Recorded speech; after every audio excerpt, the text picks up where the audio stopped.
Welcome to I dream. నేను మీ సురేఖ. ఇవాళ మనతో పాటు ఒక స్పెషల్ గెస్ట్ ఉన్నారు. వీరి గురించి నేను అసలు సపరేట్గా ఇంట్రడక్షన్ ఇవ్వాల్సిన అవసరమే లేదు. హెల్త్ టిప్స్ కానీ, బ్యూటీ టిప్స్ కానీ, చిన్న చిన్న మార్పులో మన ఇంట్లో ఎలా పాజిటివిటీ స్ప్రెడ్ చేయాలనే విషయం కానీ తను చెప్తే అందరికీ నచ్చి పాటిస్తూ ఉంటారు. అంత చక్కగా కన్వే చేస్తూ ఉంటారనమాట. మన ఇంటి మనిషి అనిపించుకునే అంత చక్కగా చెప్తూ ఉంటారు. వీరి కాస్ట్యూమ్స్కి కూడా సపరేట్ ఫ్యాన్ బేస్ ఉందండో. ఇటు యంగ్స్టర్స్ కానీ ఇటు ఆడవారు కానీ ఆవిడని చాలా ఇష్టపడతారు. అయితే వారి గురించి అతి తక్కువ మందికి మాత్రమే తెలిసిన విషయం ఏంటి అంటే తనొక వారియర్. క్యాన్సర్ని జయించి చాలామంది క్యాన్సర్ పేషెంట్స్కి కౌన్సిలింగ్ ఇస్తూ వాళ్ళలో మనోధైర్యాన్ని పెంచుతూ ఉంటారు. వారే మన వనజ రామిశెట్టి గారు. వారితో మాట్లాడి మరిన్ని విషయాలు నేను తెలుసుకొని మీకు తెలియచేస్తాను. నమస్కారం వనజ గారు. నమస్తే మా సురేఖ. ఎలా ఉన్నారు? బాగున్నానమ్మా, థ్యాంక్ యూ. మీరు చాలా మంది క్యాన్సర్ పేషెంట్స్కి అవేర్నెస్ క్రియేట్ చేస్తూ ఉన్నారు. మీరు ఆ ఫేజ్ దాటి వచ్చారు. అవును. సో మిమ్మల్ని చూసిన వాళ్ళు ఎవరు కూడా అసలు గెస్ కూడా చేయరండి. అసలు హింట్ కూడా లేదు ఎవరికి. మీరు అంత టఫెస్ట్ ఫేస్ క్రాస్ చేసి వచ్చారు అని చెప్పి అంత కాన్ఫిడెంట్గా అంత కూల్గా కనిపిస్తూ ఉంటారు. ఎక్కడ కూడా అంటే నార్మల్గా అలాంటి ఫేస్ చూసి వచ్చిన వాళ్ళు ఎలా ఉంటారు అంటే కొంచెం ఎక్కడో డౌన్ అయిపోయి లైఫ్ మీద ఎక్కడో హోప్ పోయి అలా కొందరు మాక్సిమం మెంబర్స్ ఉంటారు. కానీ మీలాగా అతి తక్కువ మంది కనిపిస్తూ ఉంటారండి. మీరు చాలా ఇన్స్పిరేషనల్ పర్సన్ అని చెప్పొచ్చు అందరికీ కూడా. అయితే ఆ ఫేస్ మీరు చాలా టఫెస్ట్ ఫేజ్ కదా, ఆ ఫేజ్లో దాన్ని మీరు ఎలా హ్యాండిల్ చేశారండి? అంటే ఇప్పుడు ఏ ప్రాబ్లం వచ్చినా, క్యాన్సర్ అనే కాదు, ఎటువంటి రోగాలు వచ్చినా, ఎటువంటి డిజీజ్ వచ్చినా ఫస్ట్ మనకి ప్రాణం మీద ఫస్ట్ ఉంటానా ఉండనా అనే ఫస్ట్ క్వశ్చన్ మార్క్. అంటే చిన్న చిన్న జ్వరాలు, జలుబులు ఇవన్నీ పక్కన పడేస్తే కొన్ని మేజర్ ఇష్యూస్ ఉంటాయి. కొంతమందికి kidney related problem, liver related problems, cancers, brain strokes ఇవన్నీ వచ్చినప్పుడు ఏంటంటే మనకు ఫస్ట్ మనం బ్రతుకుతామా లేదా క్వశ్చన్ మార్క్. ఓకే, అది పక్కన పెట్టేస్తే ఈ ట్రీట్మెంట్ ఎలా జరుగుతుంది, లైన్ ఆఫ్ ట్రీట్మెంట్ ఏంటి, పెయిన్ఫుల్గా ఉంటుందా ప్రాసెస్, ఇది ఇంకొక థాట్.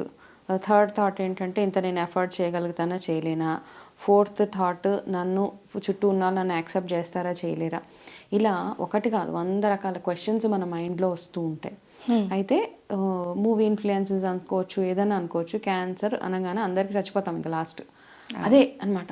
ఎందుకంటే చాలా మూవీస్ మనం చూస్తే నాకు అంటే కొన్ని మూవీస్ చూస్తుంటాను ఇప్పుడు కూడా. ఆ మూవీస్లో ఎలా చూపిస్తారంటే క్యాన్సర్ అనగానే వాళ్ళు ఏదో రక్తం కక్కేసుకొని ఇలా పడిపోయేసి ఇంకా వాళ్ళు ఇంకా చనిపోతారు. లాస్ట్ ఏంటంటే అది డెత్ సెంటెన్స్ అనమాట ఫైనల్గా. సో నాకు అవన్నీ చూసినప్పుడు కానీ, నాకు ట్రీట్మెంట్ అవుతున్నప్పుడు కానీ, క్యాన్సర్ ట్రీట్మెంట్ కొంచెం పెయిన్ఫుల్గానే ఉంటుంది. ఓకే, అది కీమోథెరపీస్ అవ్వచ్చు, రేడియేషన్ అవ్వచ్చు, ఇమ్యూనోథెరపీస్ అవ్వచ్చు. ఇక ఏది చూసుకున్నా ఇట్స్ పెయిన్ఫుల్ ప్రాసెస్. అన్ని రకాలుగా పెయిన్ఫుల్లే. ఒకటి ట్రీట్మెంట్ పరంగా, డబ్బుల పరంగా, ఏ రకంగా చూసుకున్నా కొంచెం టాక్సింగ్గానే ఉంటుంది మనకి అది. అవి అన్నీ చూస్తున్నప్పుడు నాకేమనిపించిందంటే ఓకే సరే ఇంత అవ్వింది, ఎక్స్పీరియన్స్ వచ్చేసింది. మనం ఏదైనా ఒక ఎక్స్పీరియన్స్ చేస్తేనే కానీ దాని మీద కాన్ఫిడెన్స్ మనకి రాదు. సో నా జర్నీలో ఏమైందంటే క్యాన్సర్ జర్నీలో అన్నీ ఎక్స్పీరియన్స్ చేశాను. పెయిన్ ఏంటి, సఫరింగ్, పెయిన్, మెడికేషన్ ఎలా ఉంటుంది, ట్రీట్మెంటు, నకసిక పర్యంత నొప్పులు, అన్నీ A to Z అనమాట. అంటే రియాక్షన్ ఆఫ్ పీపుల్, ఎవరు ఎవరు కాదు, నన్ను చూసి ఎవరు ఎట్లా రియాక్ట్ అవుతున్నారు, మెడికేషన్ నా బాడీకి ఎలా సపోర్ట్ చేస్తుంది, ఏ మెడిసిన్ వాడితే నాకు ఎలా రియాక్షన్ వస్తుంది, ఏం చేస్తే నాకున్న ప్రాబ్లమ్స్ తగ్గుతున్నాయి, మెంటల్గా నేను ఎలా ఉంటే నాకు హ్యాపీనెస్ ఉంటుంది, నా ఎన్వైరన్మెంట్ ఎలా ఉంచుకుంటే నేను ఇందులోంచి హీల్ అవ్వగలుగుతాను. ఒకటి కాదు 100 రకాల ప్రాసెస్ నా బ్రెయిన్ అయిన తర్వాత ఓకే ఫైనల్గా నేను డిసైడ్ చేసుకున్నది ఏంటి అంటే ఓకే నాలాగా ఆలోచనలు, నాలాగా సఫర్ అయ్యే వాళ్ళు లక్షల కోట్ల మంది ఉన్నారు. వాళ్ళల్లో ఒక్కళ్ళ లైఫ్లో అన్నా నేను కాస్త చేంజ్ తీసుకురాగలిగితే అది నాకు ఒక అచీవ్మెంట్ నా లైఫ్లో.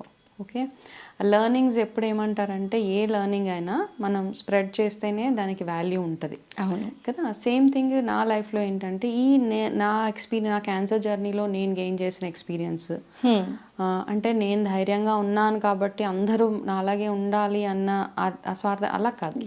ఒక్కొక్కరు ఎమోషనల్ స్పేస్ డిఫరెంట్గా ఉంటుంది. The way they take it అవన్నీ కాస్త డిఫరెంట్గా ఉంటాయి. కానీ నా వంతుగా వాళ్ళకి 100% భయంలో 1% తగ్గించగలిగిన that gives me satisfaction. So ఆ ప్రాసెస్లో ట్రీట్మెంట్ ఎలా జరుగుతుంది, ఏంటి, ఎమోషనల్గా ఎలాగ మనల్ని మనం హ్యాండిల్ చేసుకోగలగాలి, కొంచెం ధైర్యం తెచ్చుకొని ఎలా ముందుకు వెళ్ళగలగాలి, ఇవన్నీ ఆలోచించి ఈ ప్రొఫెషన్లోకి కంప్లీట్గా లైన్ షిఫ్ట్ చేసేసాను అనమాట ఈ కెరీర్ క్యాన్సర్ కౌన్సిలింగ్ ప్రొఫెషన్లో. ఎస్. సో ఈ క్యాన్సర్ కౌన్సిలింగ్ ప్రొఫెషన్ అనేది చాలా కత్తి మీద సామని చెప్పచ్చండి. ఎందుకంటే డాక్టర్స్ అయితే ట్రీట్మెంట్ ఇస్తూ ఉంటారు, అవును. ఇక్కడ కౌన్సిలింగ్ చేసేటప్పుడు చాలా ఎమోషనల్గా వాళ్ళకి మనం కనెక్ట్ అవ్వాలి. ఒక్కొక్క పేషెంట్ డిఫరెంట్ అన్నమాట, ఒక్కొక్కరు ఒక్కొక్కలా వస్తూ ఉంటారు, వాళ్ళ ప్రాబ్లమ్స్ షేర్ చేస్తూ ఉంటారు. ఈ కౌన్సిలింగ్ వాళ్ళకి చాలా పెద్ద అడ్వాంటేజ్ అనే చెప్పాలండి. మోస్ట్ ఆఫ్ ద పేషెంట్స్ ఏమైపోతారు అంటే ట్రీట్మెంట్ దగ్గరే ఫెయిల్ అయిపోతూ ఉంటారు. భయపడి ట్రీట్మెంట్కి వెళ్ళని వాళ్ళు ఉంటారు. ట్రీట్మెంట్లో ఏమైపోతుందో అనే భయంతో ట్రీట్మెంట్ని యాక్సెప్ట్ చేయలేక కూడా చాలా డెత్స్ చూస్తూ ఉన్నాం. మనం చాలా మంది డాక్టర్స్తో మాట్లాడినట్లయితే చెప్తూ ఉంటారు, రేడియేషన్లో సపోర్ట్ చేయలేదు, ఈ ట్రీట్మెంట్ కంటే బెటర్ నేను చచ్చిపోవడం బెటర్ అని చెప్పి ట్రీట్మెంట్ని క్విట్ చేసేస్తూ ఉన్నారు కదా. అలాంటి పేషెంట్స్ మీ దగ్గరికి చాలా మంది వచ్చి ఉంటారు. ఈ వీడియో ద్వారా అలాంటి పేషెంట్స్ ఎవరైనా చూస్తూ ఉంటే వాళ్ళకి మీరు ఇచ్చే సలహా అండి? ఓకే, క్యాన్సర్ ఫస్ట్ థింగ్ ఏంటంటే ఎందుకు వస్తుంది, ఎలా వస్తుంది, ఇవి చాలా వేల లక్షల వీడియోస్ ఉన్నాయి. అవును, సిగరెట్ తాగితే వస్తుంది, ఆల్కహాల్ తాగితే వస్తుంది, ఆ తాగని వాళ్ళకి కూడా వచ్చింది క్యాన్సర్. అసలు ఎందుకు వస్తుంది అనేది తెలియట్లేదు. ఎందుకు వస్తుంది తెలియదు, నిద్ర లేకపోతే వస్తుంది, నిద్ర వాట్ ఎవర్, ఎక్కువ కారం తింటే వస్తుంది, ఉప్పు తింటే వస్తుంది, ఇవన్నీ కాదు. ఫస్ట్ థింగ్ ఏంటంటే ఎందుకు వస్తుంది అన్నది బిగ్ క్వశ్చన్ మార్క్. ఎవరికి తెలియదు, ఎవరికైనా వచ్చేయచ్చు. ఓకే, కాకపోతే దాని మీద ఫర్దర్గా ఇంకా చాలా అనాలిసిస్ అవుతుంది, చాలా స్టడీస్ అవుతున్నాయి. మేబీ ఏదైనా ఒక రీజన్ రావచ్చు ఈ పర్టికులర్ దాని గురించి.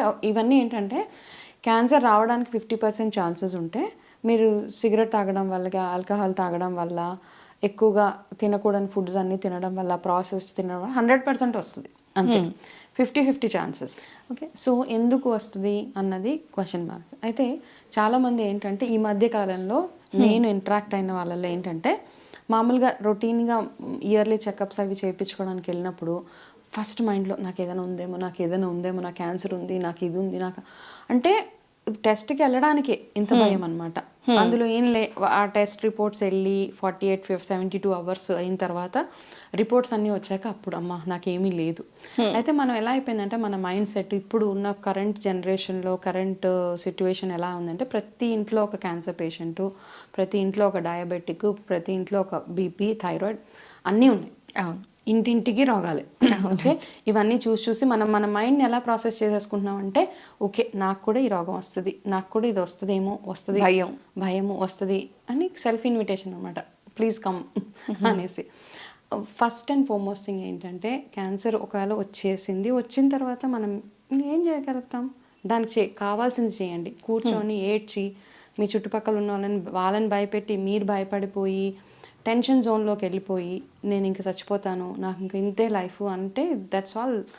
I mean it want work like that. Okay, మన జీవితంలో స్పిరిచువల్గా తీసుకుంటే ఒక అమౌంట్ ఆఫ్ కర్మ, ఓకే, ఒక amount of pain go through అవ్వాలి మీరు మీ లైఫ్లో. ఆ ప్రాసెస్లో ఈ ప్రాబ్లమ్స్ చిన్న వస్తాయని అనుకుందాం. ఫర్ ఎగ్జాంపుల్ ఒకవేళ వచ్చేసిన అందులో నుంచి మనం ఎంత ఈజీగా బయటపడే ఛాన్సెస్ చాలా ఉన్నాయి, లేవని ఏం లేదు అసలు.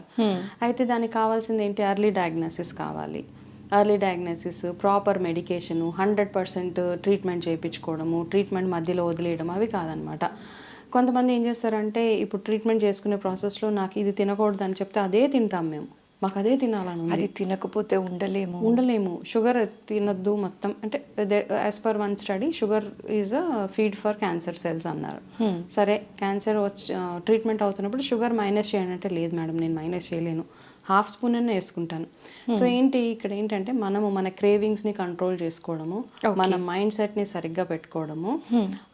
ఇప్పుడు మనం ఎలా అయితే మన చుట్టుపక్కల ఎన్వైరన్మెంట్ బాగుండాలి అని ఎలా అయితే అనుకుంటామో మన బాడీలో ఉన్న ఎన్వైరన్మెంట్ కూడా చక్కగా పెట్టుకోవాలన్నమాట. అప్పుడు ఏం చేయాలి మనము ఆ బాడీలోకి ఏమేమైతే సరైన ఆహారం వెళ్ళాలో, ఈ బాడీకి ఏమేమి కావాలి, స్ట్రెస్ ఎందుకు స్ట్రెస్ అవుతామన్న తర్వాత మాట్లాడదాం. ఓకే, స్ట్రెస్ ఫ్రీగా ఉండాలి, ఈజీగా డైజెస్ట్ అయ్యే ఫుడ్ మీరు తినాలి, మీరు తిన్న ఆహారము సరిగ్గా మీ బాడీలోకి అసిమిలేషన్ అయ్యే అంత ఫుడ్ మీరు తినాలి, కావాల్సినంత నీరు తాగాలి, ఎంత నిద్ర కావాలో అంత నిద్రపోవాలి, ఎంత ఎక్సర్సైజ్ కావాలో అంత ఎక్సర్సైజ్ చేయాలి. Simple things life. ఇవన్నీ చేసుకుంటూ ట్రీట్మెంట్ ఒకవేళ మీకు ఒక 10 కీమోసో 15 కీమోసో 20 కీమోసో చెప్తే ఆ కీమోస్ చేసేసుకోండి. ఆ కీమో ఇప్పుడున్న బిగ్గెస్ట్ ప్రాబ్లం ఒక సజెషన్ ఏంటి అంటే రిపోర్ట్ ఎదురుగుండా పెట్టుకొని గూగుల్ ఆన్ చేసి ఈ రీడింగ్ ఇంత ఉంటే ఏంటి ఫుల్ ఒక వాళ్ళే ఒక నోట్స్ తయారు చేసుకుంటారనమాట. ఇది ఉంది కాబట్టి నేను ఇంకా ఉండను, ఇది ఉంది కాబట్టి. ఇది చాలా ఎక్కువ అయిపోయిందండి. గూగుల్ డాక్టర్స్ అందరు గూగుల్లో ప్రతి ఒక్క రిపోర్ట్ హిమోగ్లోబిన్ 12 ఉంటే ఏమవుతుంది అంటే అక్కడ గూగుల్లో ఏదో ఉంటుంది, 10 ఉంటే ఏమవుతుంది అంటే ఏదో ఉంటుంది, 8 ఉంటే ఏమవుతుంది అంటే ఓకే నువ్వు ఉండవు ఇంకా అది పట్టుకొని సిమ్టమ్స్ కూడా కొన్ని చూసేసుకొని ఈ సిమ్టమ్స్ ఉంటే క్యాన్సర్ ఉన్నట్టు అని భయపడిపోతూ ఉన్నారు వితౌట్ ఎనీ డయాగ్నోసిస్. అవును, ఇక్కడ పెయిన్ వస్తే థ్రోట్ క్యాన్సర్, ఇక్కడ పెయిన్ వస్తే ఏదో క్యాన్సర్, లంగ్ క్యాన్సర్. సో అలా నా సజెషన్ ఏంటంటే ఫస్ట్ మీ రిపోర్ట్స్ మీ చేతిలో ఉన్నా, మీకు ఏదైనా సిమ్టమ్ ఉన్నా వెళ్ళి ఒక ఆంకాలజిస్ట్ దగ్గరికి వెళ్ళండి. ఫస్ట్ వెళ్ళి ఆయన దగ్గరికి వెళ్ళి ఆయన ఎవరో ఒకరు కూర్చొని డాక్టర్, ఎనీ డాక్టర్ వెళ్ళి కూర్చొని నాకు ఇలా ఉంది, ఇది ఏంటి, దీని మీనింగ్ చెప్పండి. అనవసరంగా గూగుల్ సెర్చ్ చేసేసి 50% మీరు ఆల్రెడీ ఒక ప్రాబ్లంలో ఉన్నారు, ఈ గూగుల్ చూసిన తర్వాత ఇంకొక 50 మీరు యాడ్ చేస్తారు. సో మనం అందరం డాక్టర్స్ కాదు. సో అనవసరమైన నాలెడ్జ్ని తెలవకుండా హాఫ్ నాలెడ్జ్ తోటి మనము ఏదో ఇంటర్ప్రిట్ చేసేసుకొని ఇంకా నా లైఫ్ ఇంతే, ఇంకా నేను చచ్చిపోతున్నాను అన్న ఒక సాడ్ స్టేట్ ఆఫ్ మైండ్లోకి వెళ్ళవద్దు. ప్రతి క్యాన్సర్కి ట్రీట్మెంట్ ఉంది, ఇంకా అడ్వాన్స్ ట్రీట్మెంట్స్ వచ్చేసాయి కాబట్టి ఆ ట్రీట్మెంట్ ఆప్షన్స్ చూసుకోండి మీరు. ఓకే, చూసుకొని ఇంకా చాలామంది ఏం చేస్తున్నారంటే క్యాన్సర్ ట్రీట్మెంట్కి భయపడిపోయి, ఎందుకంటే అందరు మనం అట్లాంటి ఇది క్రియేట్ చేసామన్నమాట. క్యాన్సర్ ట్రీట్మెంటే పెయిన్ఫుల్ గా ఉంటుంది అనేది వెళ్ళిపోయిందండి జనాల్లోకి. టెర్రర్ పుట్టించేసాం, క్యాన్సర్ అంటేనే భయంకరము, కీమో అంటేనే ఒక హారర్ టెర్రర్ డెవిల్ లాగా చూసేసి అమ్మా ఇంత ప్రాసెస్ నేను వెళ్ళలేను అని చెప్పేసి మనం ఆల్టర్నేట్ మెడిసిన్కి షిఫ్ట్ అవుతున్నాం. ఆల్టర్నేట్ మెడిసిన్కి అవ్వండి, అంటే చెట్ల మందులను ఏవో ఇంకా అక్కడిక్కడికి వెళ్తున్నారు, సమ్ పౌడర్స్ తీసుకుంటే ఏంటిది మూలికలు రిలేటెడ్ మందులు ఇవన్నీ వేసుకుంటే తగ్గిపోతుంది. ఇవన్నీ ఎప్పుడు చేస్తారంటే ఫస్ట్ మీరు నార్మల్ ట్రీట్మెంట్ కంప్లీట్ చేసుకున్న తర్వాత సపోర్ట్ మెడిసిన్స్ అన్ని second phase of your treatment అనమాట. ఫస్ట్ ఇందులోంచి బయటపడండి. ఇది కాకుండా మనం ముందే ఏదో కషాయాలు తాగేసి తగ్గిపోతుంది, ఇంతకు ముందు తాగని కషాయాలు ట్రీట్మెంట్ ప్రాబ్లం వచ్చిందని తెలిసాక స్టార్ట్ చేస్తారు అందరూ. ఇంతకు ముందు లేని లైఫ్ స్టైల్ చేంజెస్ క్యాన్సర్ వచ్చిన తర్వాత they will start exercising and all, it won't work that way. కాబట్టి ముందు టెన్షన్ ఫ్రీగా ఉండండి. మంచి ఒకటి ఫస్ట్ థింగ్ ఏంటంటే first advice, second advice go for second opinion, third opinion, go for n number of opinions, but treatment మాత్రం చేయించుకోండి. అంటే మనం ఎలా ఉంటుందంటే ఏ ఒక్క డాక్టర్ అన్నా మన కీమో వద్దంటాడేమో, ఏ ఒక్క డాక్టర్ అన్నా రేడియేషన్ వద్దంటారేమో, ఏ ఒక్క డాక్టర్ అన్నా సర్జరీ వద్దంటారేమో. So we keep exploring so many things. But క్యాన్సర్కి there is a set process, we will have to go through a surgery if required. కొన్ని క్యాన్సర్కి సర్జరీస్ ఉండవు, ఓన్లీ కీమోథెరపీస్, ఇలా రకరకాల ట్రీట్మెంట్ ఆప్షన్స్ ఉన్నాయి. కాబట్టి ఆ ట్రీట్మెంట్కి వెళ్ళండి, అంతేగా తప్పిస్తే బుర్రకి ఎక్కువగా అనవసరమైన పని పెట్టకండి, అంతే. ఓకే, వనజ గారు ఇంకొక చిన్న క్వశ్చన్ అండి, అంటే ఇది నా బుర్రలో బాగా తిరుగుతూ ఉంది. ఇప్పుడు ఒక పేషెంట్ ఇది క్యాన్సర్ పేషెంట్ అయి ఉండొచ్చు, ఇంకా ఏదైనా డిసీజెస్తో బాధపడే వాళ్ళు అయి ఉండొచ్చు. ఇలాంటివి ఎవరైనా మన ఇంట్లో ఎవరికైనా అలాంటి సమస్య వచ్చినప్పుడు ఇంట్లో వాళ్ళకి కానీ ఫ్రెండ్స్కి కానీ వాళ్ళని ఎలా ట్రీట్ చేయాలో తెలియదండి. తెలీదు ఇన్ ద సెన్స్, ఒకటి ఎక్కువ సింపతి చూపించేస్తూ ఉంటాం తెలుసో తెలియకో, 2 ఓవర్ కేరింగ్ చూపించేస్తూ ఉంటాం. వాళ్ళని చూడంగానే మన కళ్ళల్లో నీళ్లు జారిపోతూ ఉంటాయి కదా, అసలు వాళ్ళని ఎలా హ్యాండిల్ చేయాలండి? ఇక్కడ 2-3 థింగ్స్ ఇక్కడ ఏంటంటే, ఫస్ట్ ఆఫ్ ఆల్ ఇక్కడ పేషెంట్ స్టేట్ ఆఫ్ మైండ్ చూడాలి మనం. ఓకే, ఎవరైతే సర్వైవర్ కానీ who ever is the patient, వాళ్ళ స్టేట్ ఆఫ్ మైండ్ ఎలా ఉంది దాన్ని డిపెండ్ చేసుకొని మనం రియాక్ట్ అవుతూ ఉండాలి. చాలా కేసెస్లో పేషెంట్ చాలా బ్రేవ్గా ఉంటారు, ఇంట్లో వాళ్ళు ఫుల్ టెన్షన్ పడిపోయి ఎక్కడెక్కడ వీడియోలు, ఎక్కడెక్కడ ఇన్ఫర్మేషన్, ఈ పర్సన్ ఈ క్యాన్సర్ వచ్చి చచ్చిపోయాడు, ఇలా అన్ని చావు కబుర్లే అక్కడ వినపడుతూ ఉంటాయి అనమాట. అయితే నిజంగా ధైర్యంగా ఉన్న వాళ్ళని కూడా మనము వీఆర్ యాక్చువల్లీ వాళ్ళ ధైర్యాన్ని మనం యాక్చువల్లీ వాళ్ళని మోరల్గా వీక్ చేసేస్తున్నాం అనమాట. సో ఫస్ట్ థింగ్ ఏంటంటే, ఏ రకమైన జబ్బు వచ్చినా ఫస్ట్ వాళ్ళ దగ్గర చావు కబుర్లు మాట్లాడడం ఆపేయాలి. నా దగ్గర కూడా వచ్చినప్పుడు ఎలా ఉంది, తర్వాత నాకు లైన్గా 10 కేసులు, అక్కడ వాళ్ళు వెళ్ళి చచ్చిపోయారు, వీళ్ళు వెళ్ళి చచ్చిపోయారు, నేను విని అనుకున్న నాకెందుకు ఈ చావు కబుర్లు, నాకు అవసరం లేదు. ఓకే, సో నాకు ఎన్ని రోజులు రాసి పెట్టుంటే అన్ని రోజులు నేను బ్రతుకుతాను భూమి మీద. సో ఫస్ట్ థింగ్ ఏంటంటే, మీరు టూ మచ్ ఆఫ్ ఇన్ఫర్మేషన్ పేషెంట్కి ఇవ్వడం ఆపేయాలి. మీ చుట్టుపక్కల ఎవరైతే మీ ఇంట్లో ఫర్ ఎగ్జాంపుల్ ఒక మనిషికి మదరో ఫాదరో ఎవరికో ఒకరికి క్యాన్సర్ వచ్చిన తర్వాత చుట్టుపక్కల వాళ్ళు మీ బెస్ట్ ఆప్షన్స్ మీరు ఎక్స్ప్లోర్ చేయండి. వాళ్ళకి ఇవ్వాల్సిన ధైర్యం ఏంటి, ఈ ఫుడ్ తింటే you will be definitely out of it, పలానా హాస్పిటల్కి వెళ్తే we have a best treatment available there, అవి చెప్తూ ఉంటే so give them live examples like survive అయిన వాళ్ళ గురించో లేకపోతే ఆ ప్రాబ్లమ్ని 2-3 కొంతమంది ఏంటంటే రిపీట్ క్యాన్సర్స్ వచ్చిన రిపీటేషన్స్ అయిన వాళ్ళు ఉంటారు, వాళ్ళని చూపించి చాలా మంది ఉన్నారు అలాగా. ఓన్లీ థింగ్ ఏంటంటే చాలా మంది బయటకు వచ్చి చెప్పరు అనమాట. అంటే వాళ్ళ క్యాన్సర్ వచ్చి తగ్గిపోయిందని చెప్తే వాళ్ళని ఏమన్నా మనము వాళ్ళకి ఇచ్చే వాల్యూ తగ్గిపోతుందని అనుకుంటారో చాలా మంది బయటకు రారు. నా ఓన్లీ సజెషన్ ఏంటంటే ఇలాగ too much of information, negative information వాళ్ళకి ఇచ్చే కంటే కూడా వాళ్ళకి ఒక ఎన్వైరన్మెంట్, ఒక పీస్ఫుల్ అట్మాస్ఫియర్ క్రియేట్ చేసి ఇంట్లో దాని గురించి ఎక్కువ మాట్లాడకండి. అదే పనిగా కాన్స్టెంట్గా అదే ఉంటుంది. అఫ్ కోర్స్ భయం ఉంటుంది అందరికీ, ఎందుకంటే మన ఫ్యామిలీ మెంబర్ కాబట్టి వాళ్ళకి వచ్చిందంటే అంత ఫియర్ ఉంటుంది కాబట్టి. But talk about something nice అనమాట. అండ్ ఆ రోగం గురించి ఆలోచించక్కర్లేదు మనం 24 గంటలు. నార్మల్ లైఫ్ స్టైల్కి వెళ్ళిపోండి అంతే. ఓకే, యూ వాచ్ సంథింగ్, మూవీకి చూస్తారా, లేకపోతే you engage in some activities and all. Cancer వచ్చింది అంటే జస్ట్ మంచం మీద అలా పడుకొనే ఉండాలని దెర్ ఇస్ నో రూల్. వెళ్ళొచ్చు, బయటకు వెళ్ళొచ్చు, మీ పనులు, మీ బాడీ సపోర్ట్ చేస్తుంటే మీ పనులు మీరు చేసుకోవచ్చు. హాలిడేస్కి వెళ్ళండి, బయట తిరగండి, ట్రీట్మెంట్ మాత్రం చేయించుకోండి. Okay, yeah. సో వనజ గారు, మీరు క్యాన్సర్తో సఫర్ అవుతున్న పీరియడ్లో మీరు సర్వైవ్ అయ్యారు, అందరికీ ఒక సెట్ ఆఫ్ ఎగ్జాంపుల్గా నిలిచారనే చెప్పాలి. ఆ టైంలో మీ ఫ్యామిలీ సపోర్ట్ ఎలా ఉండిందండి? Excellent support. Okay, excellent. I think ఇప్పుడు అందరూ అంటారు నువ్వు అందులోంచి బయటకు వచ్చావు చాలా గ్రేట్ అది ఇది అని అంటే, నా గ్రేట్నెస్ అంటే కూడా నాకేమనిపిస్తుంది అంటే నా ఫ్యామిలీ ఏదైతే నన్ను ఒక హై స్పిరిట్స్లో ఉంచారు. అండ్ వాళ్ళు ఏమనేవాళ్ళు అంటే, నువ్వు మాకు ఇంపార్టెంట్ మా లైఫ్లో. ఎవరైనా నా హస్బెండ్, నా పిల్లలు, మా అమ్మ, మా నాన్న, మా అత్తయ్య గారు, entire family, both the sides, my sister, ఎవరు ఏ సపోర్ట్ ఎవరెవరైతే ఇవ్వాలో వాళ్ళందరూ ఆ సపోర్ట్ నాకు ఎక్స్టెండ్ చేశారు. ఇప్పుడు చాలా మంది కేసెస్లో ఇప్పుడు నాకు యూఎస్ నుంచి చాలా కాల్స్ వస్తూ ఉంటాయి, వేరే కంట్రీస్, ఎనీ కంట్రీ, అక్కడ సపోర్ట్ సిస్టమ్ చాలా పువర్గా ఉంటుంది. ఓన్లీ వైఫ్ అండ్ హస్బెండ్ వెళ్ళి ఉద్యోగాలు చేసుకోవాలి, అందులో ఒకరికి క్యాన్సర్ వచ్చేస్తే వాళ్ళు ఎంత హ్యాండిల్ చేయాలి, ఎంత అంటే they have to go through so much of హెల్. అక్కడ సపోర్ట్ సిస్టమ్ చాలా బ్యాడ్గా ఉంటుంది. మనకి ఇక్కడలాగా మనకి దొరకరు అంత ఈజీగా. వాళ్ళని చూసినప్పుడు అనిపిస్తుంది నాకు ఎంత ఐఎమ్ సో బ్లెస్డ్, ఇంతమంది నా చుట్టూరు ఉన్నారు కాబట్టి. ఒకళ్ళు నా పిల్లల రెస్పాన్సిబిలిటీ తీసుకున్నారు, ఒకళ్ళు నా ఇంటి రెస్పాన్సిబిలిటీ తీసుకున్నా. మై హస్బెండ్ వాజ్ 24/7 నా సర్వీసే ఆయన నన్ను హాస్పిటల్ తీసుకెళ్ళడం, తీసుకురావడానికి.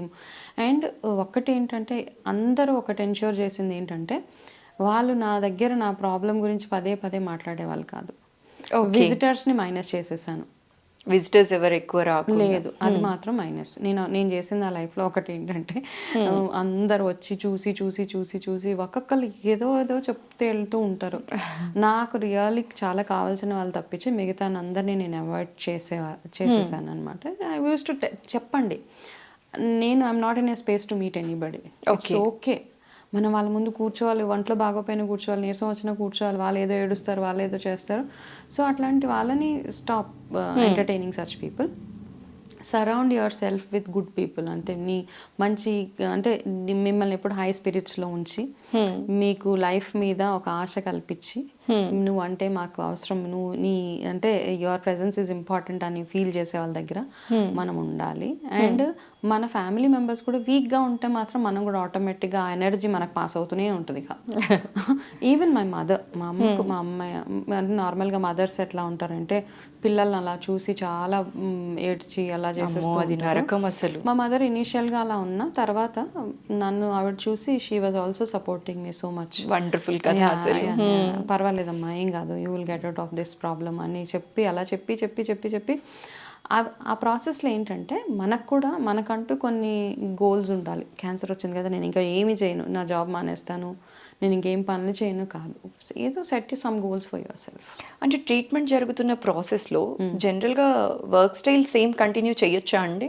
హ్యాపీగా చేయొచ్చు. అంటే రేడియేషన్ తీసుకుంటున్న పీరియడ్లో, కీమోస్ తీసుకుంటున్న పీరియడ్స్లో ఇక్కడ ఏంటంటే కీమో అయినప్పుడు మనకి డెఫినెట్గా there is certain amount of side effects అవి ఉంటాయి. ఆ ఉన్న 2-3 రోజులు తప్పించి మిగతా రోజులు కీప్ యువర్ సెల్ఫ్ యాక్టివ్. నేను వర్క్ చేసేదాన్ని, అప్పుడు నేను జాబ్ చేసేదాన్ని. ఓకే, మీరు కీమోథెరపీస్ ఇవి తీసుకుంటున్నప్పుడు కూడా మీరు జాబ్ చేశారు? చేశాను. ఓకే. చేసి చేసే ప్రాసెస్లో కొంచెం ఒక 4 hours వెళ్ళి రావడం ఆఫీస్కి, అలాగా బాగా బాగోలేను అంటే organisation was also very supportive. Okay. తర్వాత మళ్ళీ రేడియేషన్స్ అయినప్పుడు రేడియేషన్ చేసుకొని ఆఫీస్లో 4-5 hours ఉండి మళ్ళీ వచ్చేదాన్ని. ఓకే. ఇంటికి వచ్చి రెస్ట్ తీసుకోవడం. నాకు బాగోలేదు అన్నప్పుడు వెళ్ళేదాన్ని కాదు. బాగుంది, ఎందుకంటే ఆ ఇంట్లో కూర్చొని మనకి ఇంకా అదే ప్రాసెస్ కదా, అందులోంచి బయటకు రావాలి అంటే మనకి ఏదో ఒక యాక్టివిటీ, సమ్ ఎంగేజ్మెంట్ ఉండాలి, మనకి ఏదో పని చేస్తూ ఉండాలి. తర్వాత కొంచెం హెల్త్ సపోర్ట్ చేయట్లేదు అన్నప్పుడు I stopped going to work. ఇంకా కాస్త కొంచెం ఉంటుంది, కొన్ని రోజులు అయితే వెళ్ళాను బాగానే, నా విల్ పవర్కి ఫైట్ అనమాట. ఓకే. తర్వాత అనిపించింది ఓకే కొంచెం బ్రేక్ తీసుకుందాము, ఏదైనా వేరే డిఫరెంట్గా చేద్దాం అనిపించింది. ఈ thought process of getting in to cancer counselling నాకు అప్పుడు అనిపించి మెల్లిగా ఐ స్టాప్డ్ వర్కింగ్ చేసి కంప్లీట్గా ఇందులోకి వచ్చేసి స్విచ్ అయిపోయారు. ఎస్. ఓకే, వనజ గారు, జనరలీ మీరు అన్నారు మీరు 3rd stage ఉన్నప్పుడు నోటీస్ చేశారు, మీకు తెలిసింది క్యాన్సర్ అన్న విషయం అని. అయితే ఇనిషియల్ స్టేజ్ అసలు ఐడెంటిఫై చేయడానికి స్కోప్ ఉంటుందా అండి, లేకపోతే అసలు తెలియదు అంటారా ఫైనల్ స్టేజ్ వరకు? మీ కేసులో ఎలా జరిగింది? నాకైతే అది ఏంటంటే నోన్ ఇగ్నోరెన్స్ అనుకో, కంప్లీట్గా ఇగ్నోరెన్స్ వల్ల కంప్లీట్గా. Breast cancers are very easy to diagnose first thing. Okay, వేరే క్యాన్సర్స్ కూడా ఇట్ ఈస్ ఈజీ. అంటే మనకి ఏదైనా ప్రొలాంగ్డ్గా ఉంది, కాఫ్ కంటిన్యూస్గా వస్తుంది, ప్రొలాంగ్డ్గా ఉంటుంది అంటే కనుక వెళ్ళి చెక్ చేయించుకోవడము. ఏదైనా బోన్లో అదే పనిగా పెయిన్ వస్తుంది, ఎక్కువ రోజుల నుంచి వస్తుంది అంటే వెళ్ళి చెక్ చేయించుకోవడము. మనం ఏం చేస్తామంటే దేని మీద అయితే ఫోకస్ చేయాలో దాని మీద చేయము, దేని మీద చేయకూడదు అది వాటి మీద చేస్తూ ఉంటాం. నా కేసులో కూడా లంప్ ఉంది నాకు తెలుసు, కాకపోతే రాంగ్ డయాగ్నోసిస్ అయింది. నేను ఫస్ట్ ఇనిషియల్గా డాక్టర్స్ దగ్గరికి వెళ్ళినప్పుడు జస్ట్ నార్మల్ లంపే, దాని గురించి ఎక్కువ ఏం ఆలోచించొద్దు అంటే మనం ఎప్పుడు ఏది మంచిది చెప్తే దాంతో క్యారీ అయిపోతాం కదా. సో నేను అలాగే అవన్నీ చేసి తర్వాత ఇంకొక డాక్టర్ దగ్గరికి వెళ్ళాలి, అలా డిలే చేసేసాను. ఫైనల్గా నాకు అర్థమైపోయింది, నాకు ఇది క్యాన్సర్ లంపే అని నాకే అర్థమైంది. నాకే అర్థమైంది. అప్పుడు వరకు నేను వెళ్ళి అంటే ఇనీషియల్ స్టేజెస్లో వెళ్ళుంటే మేబీ చిన్న ట్రీట్మెంట్ తోటి అయిపోయేదేమో, మేబీ చిన్న రేడియేషన్. ఫస్ట్ స్టేజెస్లో అడ్వాంటేజ్ ఏంటంటే జస్ట్ రేడియేషన్ తోటి వెళ్ళిపోతుంది అనమాట.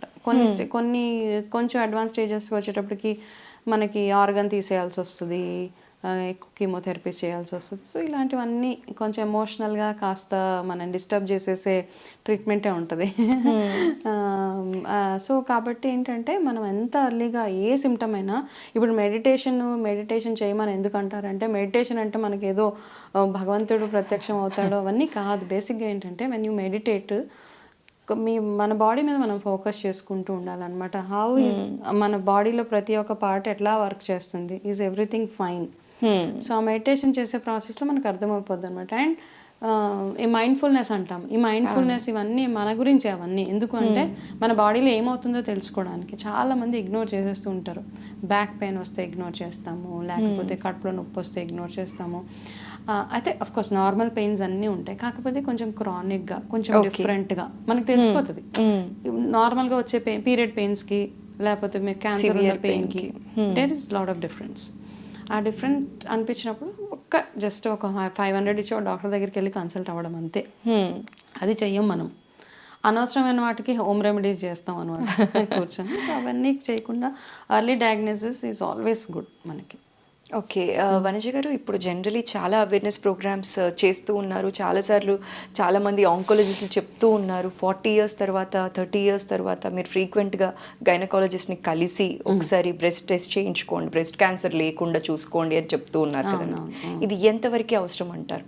అంటే మీ ద్వారా మా ప్రేక్షకులకి చెప్పాలి, ఒకసారి చెప్పించాలి అని అనుకుంటున్నాను. ఇది ఇప్పుడు 40 కట్ ఆఫ్ కాదు, ఇప్పుడు any age 30 years, any age 20, 19 okay నుంచి కూడా వచ్చేస్తుంది. 19 years వాళ్ళకి కూడా మనకి బ్రెస్ట్ క్యాన్సర్ అనేది చూస్తున్నారు. ఈ మధ్య కాలంలో స్టార్ట్ అయింది కాబట్టి మీకు కొంచెం లంప్ బ్రెస్ట్ చెకింగ్ మనం ఈజీగా చేసేసుకోవచ్చు. అవి చేసుకున్నప్పుడు మీకు ఏదైనా లంప్, చాలా మందికి ఫైబ్రాయిడ్స్ ఉంటాయి, చిన్న చిన్న వాటర్ సిస్ట్స్ అంటాము, ఆ సిస్ట్లు ఫామ్ అయినా కానీ రెగ్యులర్గా వెళ్ళి మామోగ్రఫీ చేయించుకోవడం, రెగ్యులర్గా డాక్టర్తో చెక్ చేయించుకోవడము, ఇంతే మనం చేయాల్సింది. 40 అబవ్ అండ్ మెనోపాజ్ వచ్చేసిన తర్వాత అయితే ఖచ్చితంగా ఎవ్రీ 6 months ఎవ్రీ 1 year వెళ్ళి చెక్ చేయించుకోవడం ఇట్స్ ఆల్వేస్ గుడ్ అనమాట. As a part of your medical routine checkups ఏవైతే ఉంటాయో అందులో మీరు చెక్ చేయించేసుకుంటూ ఉంటే you will be out of day, అంటే అట్లీస్ట్ స్టేజ్ 1.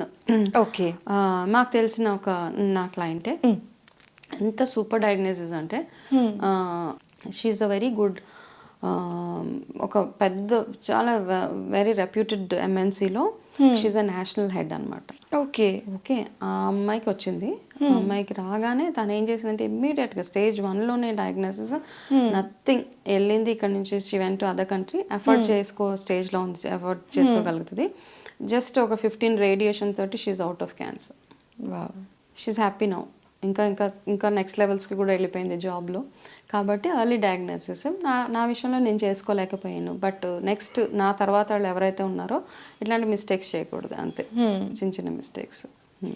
అయితే వనిజ గారు, జనరలీ ఇప్పుడు చాలామంది చెప్తూ ఉన్నారు, ఈ ఫుడ్ తీసుకోవడం వల్ల ఇలా అవుతుంది, దీనివల్ల ఇలా అవుతుంది, జంక్ ఫుడ్ వల్ల వస్తుంది, ప్లాస్టిక్ వాడటం వల్ల వస్తుంది, ఇట్లా బోలెడు అంటూ ఉన్నారు కదండి. అసలు వీటిలో ఎంతవరకు నిజం ఉంది? ఆంకాలజిస్టులు అయితే చెప్తూనే ఉన్నారు.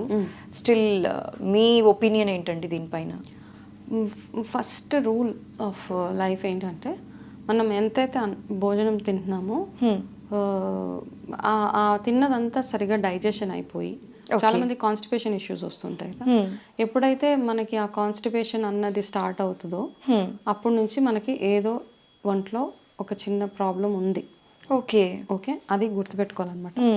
రూల్ నెంబర్ 1 ఎనీ టైం మీరు తిన్నది మీ డైజెషన్, మీ అంటే మీ input and output when it is good, you will not have any problems. Okay, first rule అనమాట.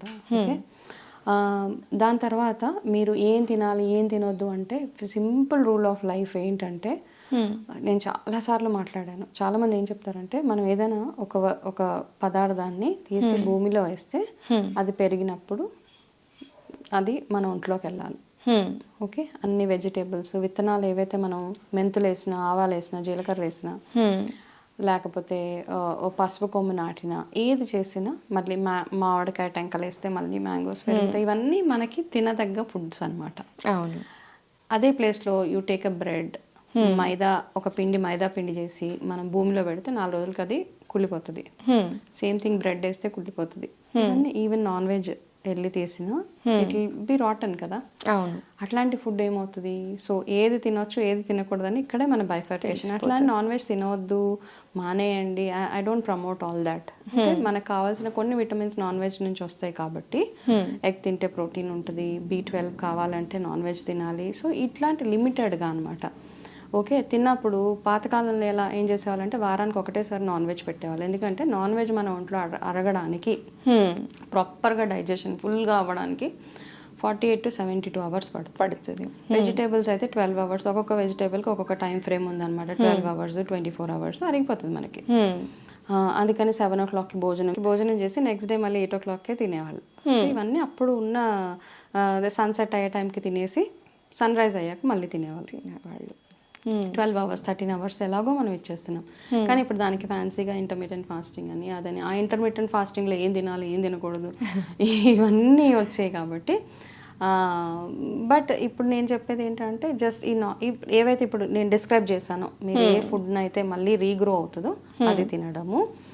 అండ్ బిగ్గెస్ట్ ప్రాబ్లం మైక్రోవేవ్లో కుక్ చేసినవి మైనస్ చేసి ఫ్రిడ్జ్లో పెట్టి తీసిన ఫుడ్ తినకుండా ఉండగలిగితే, చాలా మంది ఫ్రిడ్జ్ లో పెట్టకుండా తినే వాళ్ళు చాలా తక్కువైపోయారు కదా మేడం.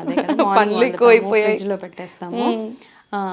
సో నాకు ఇవన్నీ చూసినప్పుడు చాలా, ఫ్రిడ్జ్లో పెట్టి తీసి వేడి చేసి మళ్ళీ పెట్టి తీసి వేడి చేసి ఏం తింటున్నా మనం, ఏం as good as eating nothing అనమాట. ఒక పేపర్ తిన్నా అందులో ఏమీ లేవు, there is no nutrition only. మీరు ఫ్రిడ్జ్లో పెట్టి తీసిన ఫుడ్లో టేస్ట్ తప్పించి there is no nutrition. Okay.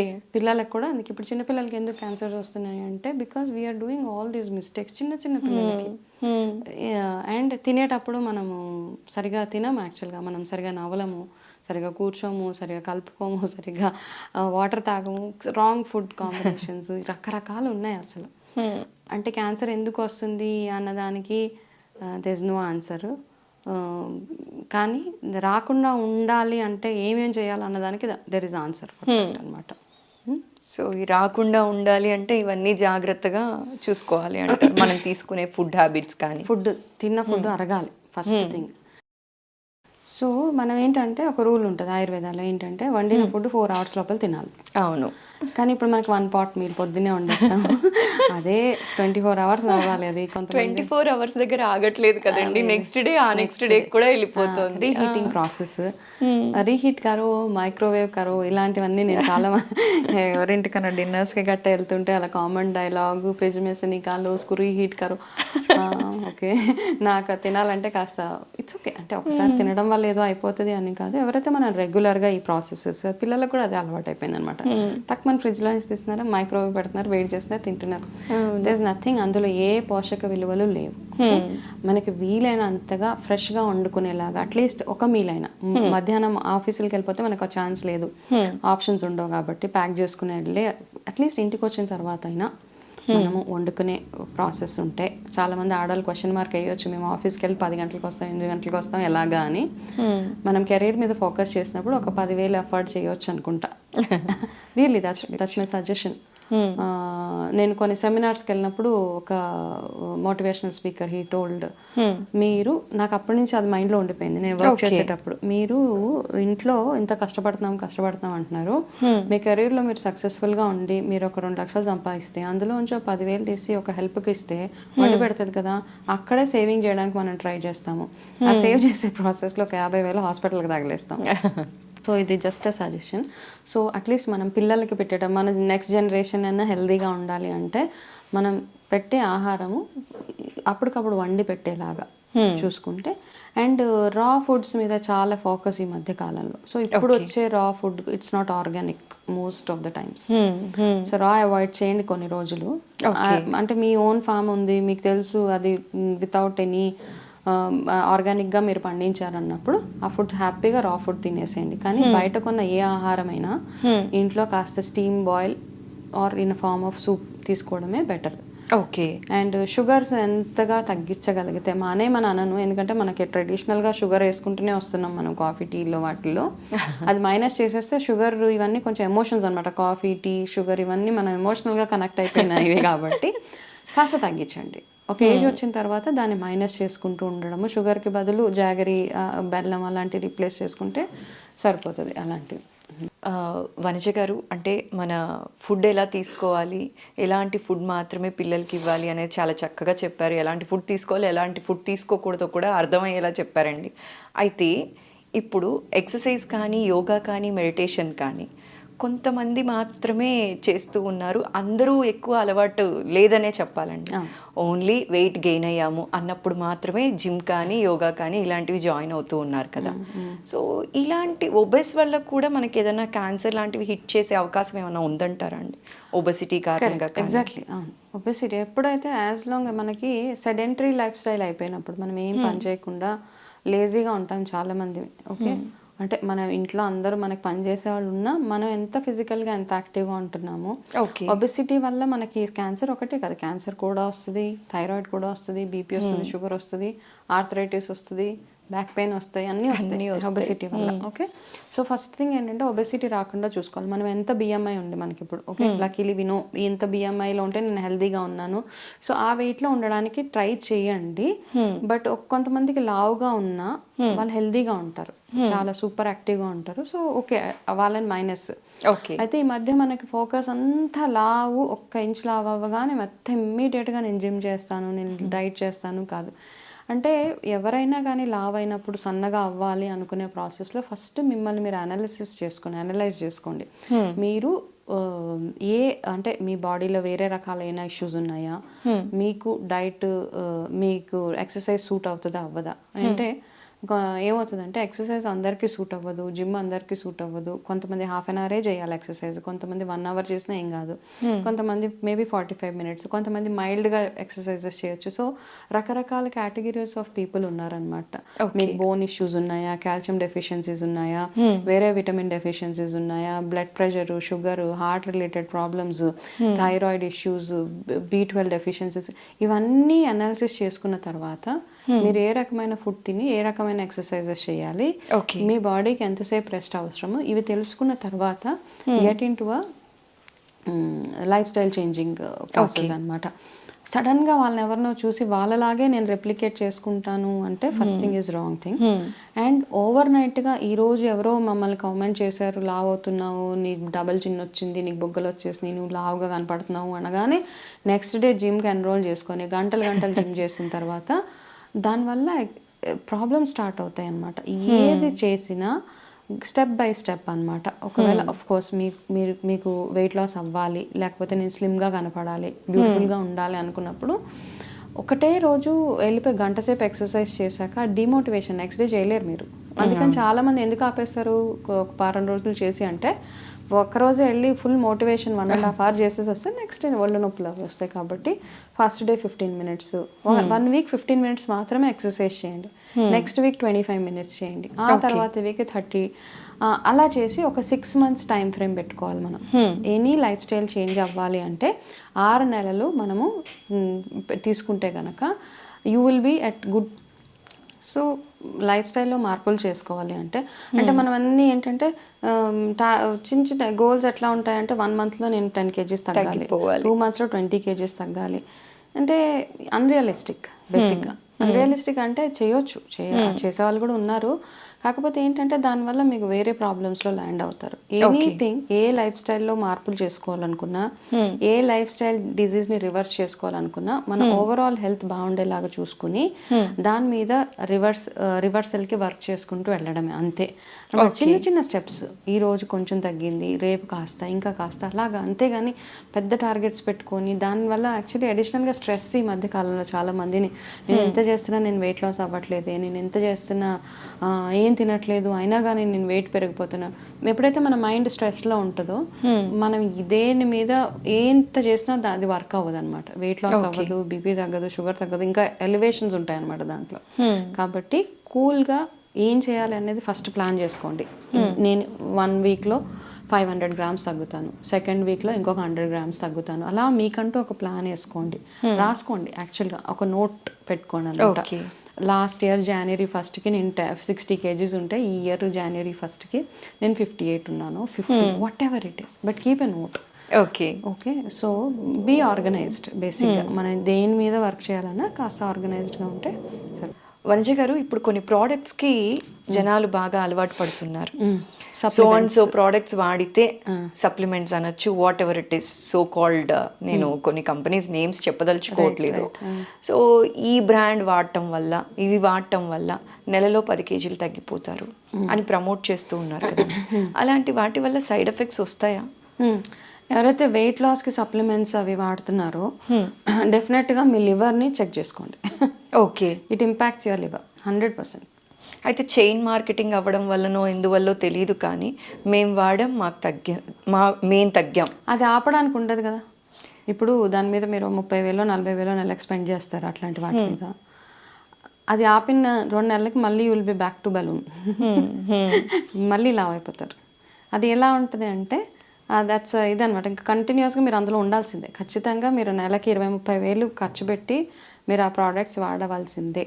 కానీ తెలుసో తెలియకో చాలా మంది అమాయకంగా ఏం చేస్తున్నారు అంటే, ఇలాంటి ప్రోడక్ట్స్ వాడడం వల్ల హెల్త్ వస్తుంది, హెల్త్ మళ్ళీ బాగైపోతుందేమో, అన్ని ప్రాబ్లమ్స్కి సొల్యూషన్ ఓన్లీ వెయిట్ తగ్గితే సరిపోతుందేమో అని ఈ సప్లిమెంట్స్కి అలవాటు పడిపోతూ డబ్బులు పోగొట్టుకుంటున్నారు, ఇటు హెల్త్ పోగొట్టుకొని లివర్ కూడా పాడయ్యే సిచ్యువేషన్స్లో ఉంటున్నారండి. సో అలాంటి వాళ్ళకి మీరు ఇచ్చే సలహా అండి? ఫస్ట్ ఆఫ్ ఆల్ వాడే వాళ్ళకంటే కూడా అది ప్రమోట్ చేసే వాళ్ళకి ఉంటుంది కదా, కొంచెం ఎథికల్గా ఉండడం చాలా నేర్చుకోవాలి. రీసెంట్గా నా very close friend, she had some health issue. ఆ అమ్మాయికి తెలుసు, నాకైతే అమ్మాయి ప్రాబ్లం చాలా క్రానిక్ ప్రాబ్లము, అది తగ్గడం ఇవన్నీ కాదు. సో ఎవరు మార్కెటింగ్ వాళ్ళు చేసుకుంటారు. అమ్మాయిని చూడడానికి వెళ్ళిన ఒకళ్ళు ఎవరో సప్లిమెంట్స్ అమ్మాయికి 6 months సప్లిమెంట్స్ ఇచ్చేసారు. ఓకే. ఇది తాగితే మీకు full you'll be back to normal, మీరు లేచి గబగబా నడిచేస్తారు. I lost her very recently. Is it so? అంటే ఇది వాడడం వల్ల కాదు, అమ్మాయికి ఆల్రెడీ ఆ ప్రాబ్లం ఉంది. ఓకే. ఇప్పుడు నిజంగా ప్రాబ్లంలో ఉన్నారు, వాళ్ళు ఆల్రెడీ డబ్బులు ఖర్చు పెడుతున్నారు ఏవేవో వాటి మీద. ఇంకా మీరు వెళ్ళి మనము ఆ అడ్వాంటేజ్ తీసుకొని మన ప్రోడక్ట్ని, ఎందుకంటే పాపం వాళ్ళు ఎమోషనల్గా ఎవరో ఏదో ఒక దీనికో హెల్ప్ ఏదో ఒకటి వాడితే తగ్గుతుందేమో అన్న ఆశ. బ్రతుకు మీద ఆశ ఉంటుంది ప్రతి ఒక్కరికి. అంటే మనకి మిగతా అప్పుడంతా నేను చచ్చిపోతాను అంటూ ఉంటాం. నాకు ఏ ప్రాబ్లం వచ్చినా చస్తే వదిలిపోతుంది, ఇది కామన్ డైలాగ్. కానీ నిజంగా మనం ప్రాబ్లం ఫేస్ చేసినప్పుడు మనకి ఆ రిలేషన్షిప్స్, మన పిల్లలు, మన ఫ్యూచర్ గుర్తొచ్చి బ్రతకాలన్న ఆశ పుడుతుంది మనకి. అవును. మనకి ప్రాబ్లం వచ్చినప్పుడు బ్రతుకు మీద ఆశ వస్తుంది అనమాట. అది ఇట్ హ్యాపెన్స్. చాలా మందిని చూసామా, మిగతా అంటే వాళ్ళు ఏమనుకుంటారంటే నాకు వద్దు, ఈ జీవితం వద్దు అని చాలాసార్లు అన్నవాళ్ళే నిజంగా ప్రాబ్లంలో ల్యాండ్ అయ్యాక వాళ్ళకి బ్రతకాలని ఆశ వచ్చేస్తుంది అనమాట. అట్లాంటప్పుడు మనం ఏం చేస్తామంటే, ఇట్లాంటి చాలా మంది ఏం చేస్తారంటే ఈ సప్లిమెంట్స్ అవి పట్టుకెళ్ళి వాళ్ళకంటే don't do all that things, be realistic. నిజంగా I only believe in home remedy. ఇప్పుడు ఏదైనా చెయ్యాలి అంటే ఇంట్లో, లేదా ప్రాపర్ డాక్టర్ దగ్గరికి వెళ్ళడము, వాళ్ళ వీక్నెస్ని మనం క్యాష్ చేసుకోవడము, ఇట్లాంటివన్నీ. I really feel pity for lot of people అనమాట. చాలామంది ఇది వాడుతున్నాను, ఇది తగ్గిపోతుందంట అని నా ఫ్రెండ్ చెప్పిన మాటలు ఇంకా నాకు అలా గుర్తుంటాయి. నాకు బాధ కూడా వేస్తుంది. She's my very close friend. But ఏది వర్క్ చేయలేదు ఆ అమ్మాయికి, ఎందుకంటే తనకు వచ్చిన ప్రాబ్లం అలాంటిది కాబట్టి we lost her. My God. So అలాంటివి అనవసరంగా ఎందుకు చేయాలి? ఏదో మీ టార్గెట్స్ రీచ్ అవ్వడం కోసం, మీరు డబ్బులు ఎర్న్ చేసుకోవడం కోసము, ఏదో చేయడం కోసము మీరు వాడితే మీరు యూజ్ చేసుకోండి. అది మార్కెటింగ్ వేరే హెల్తీగా ఉన్న వాళ్ళకి చేసుకోండి. నిజంగా ప్రాబ్లంలో ఉన్న వాళ్ళ దగ్గరికి వెళ్ళి మాత్రం ఇలాంటివి అంటగట్టద్దు, ఫస్ట్ థింగ్. అంతే, that's what I really feel. Supplements నేనైతే నేను ఏ సప్లిమెంట్స్ని ప్రమోట్ చేయను. ఫస్ట్ థింగ్, కొన్ని డయాబెటీస్ రిలేటెడ్, ఇవి బీపీకి నిజంగానే కొన్ని మెడిసిన్స్ వర్క్ చేస్తాయి. సో అంతకు మించి వెయిట్ లాస్కి సప్లిమెంట్స్, లేకపోతే ఇంకొక హెయిర్ గ్రోత్కి, మీరు అవన్నీ మీరు తినే ఆహారంలోనే ప్రతి ఒక్కటి ఉంటుంది. మనం ఆ ఫుడ్ని ఐడెంటిఫై చేసుకోగలిగితే అంతకు మించింది లేదు. అంటే ఇదేదో ఓవర్ నైట్గా ఏదో అయిపోతుందని కాదు. మనకి ఇప్పుడు యంగర్ జనరేషన్ పిల్లలు, ఇప్పుడు న్యూ మదర్స్ ఎవరైతే ఉన్నారో, ఇప్పుడు రకరకాల రోగాలు చూస్తున్నారు కాబట్టి అట్లీస్ట్ న్యూ బార్న్ పిల్లల కోసం మీరు ఇంట్లో చేసిన ఫుడ్ పెట్టడము, బయట రెడీమేడ్గా తెచ్చిన ఫుడ్ తినిపించడం కాదు వాళ్ళకి. మీరు ఇంట్లో తయారు చేసి చక్కగా ఆవునే ఇంట్రడ్యూస్ చేయండి. మన ఇంట్లో పల్సెస్ కానీ, రైస్ కానీ అన్నీ ఇంట్రడ్యూస్ చేయండి. అండ్ అనవసరంగా వైట్ రైస్ మానేశాను, లేకపోతే ఇది మానేశాను, ఇవన్నీ మనం ట్రెడిషనల్గా వచ్చే ఫుడ్స్ని మానేసి అంటే మనం ఏం చేద్దాం అనుకుంటున్నాం? ఫస్ట్ థింగ్ కదా, మనకు అలవాటైన ఆహారాన్నే తింటూ ఎంత తినాలో అంతే తినండి. ఎలా వండుకోవాలో అలా వండుకోండి. ఏ టైంలో నిద్రపోవాలో ఆ టైంలో నిద్రపోండి. ఏ టైంలో లేవాలో ఆ టైంలో లేవండి. ఎంత వాటర్ లోపలికి వెళ్ళాలో అంత వెళ్ళిన తర్వాత హోలిస్టిక్ హెల్త్ అంటే మనం మెంటల్గా ఎట్లా ఉన్నాము, ఎమోషనల్గా ఎట్లా ఉన్నాము, మన చుట్టుపక్కల ఉన్న ఎన్వైరన్మెంట్ ఎట్లా ఉంది, మనం ఎట్లాంటి వాళ్ళతో ఇంటరాక్ట్ అవుతున్నామో, ఇవన్నీ కలిపితేనే హెల్త్. ఇందులో చాలాసార్లు ఏమవుతుందంటే, అన్నం తినేటప్పుడు వెనకాల ఫాదరో మదరో వచ్చి తిడుతూ ఉంటారు, నీకు ఇన్ని మార్కులు వచ్చినాయి, ఎన్ని మార్కులు వచ్చినాయి, అలాగా ఆ తినే ముద్ద కూడా ఎక్కదు. సో పిల్లలకి, మదర్స్కి ఫాదర్స్కి సజెషన్ ఏంటంటే, అన్నం తినేటప్పుడు ఎవరికైనా కానీ, వైఫ్ అండ్ హస్బెండ్ ఎవరైనా అనొచ్చు, తినేటప్పుడు ఐదర్ మొత్తానికి మాట్లాడకుండా తినండి, లేదా మంచి కాన్వర్జేషన్స్ మాట్లాడండి. తిట్టాలి అన్న ఆప్షన్ తినేటప్పుడు పెట్టుకోవద్దు ఎవరైనా కానీ. మన భలే మెసేజ్ ఇచ్చారండి. ఎందుకంటే చాలా మంది పేరెంట్స్ ఇదే మిస్టేక్ చేస్తూ ఉంటారు, తెలుసో తెలియకో. అక్కడ తిండి దగ్గరే తిడుతూ ఉంటారు. తిండి ఒక్కొక్క ముద్ద వెళ్ళేటప్పుడు స్ట్రెస్ఫుల్ ఈటింగ్ అనమాట.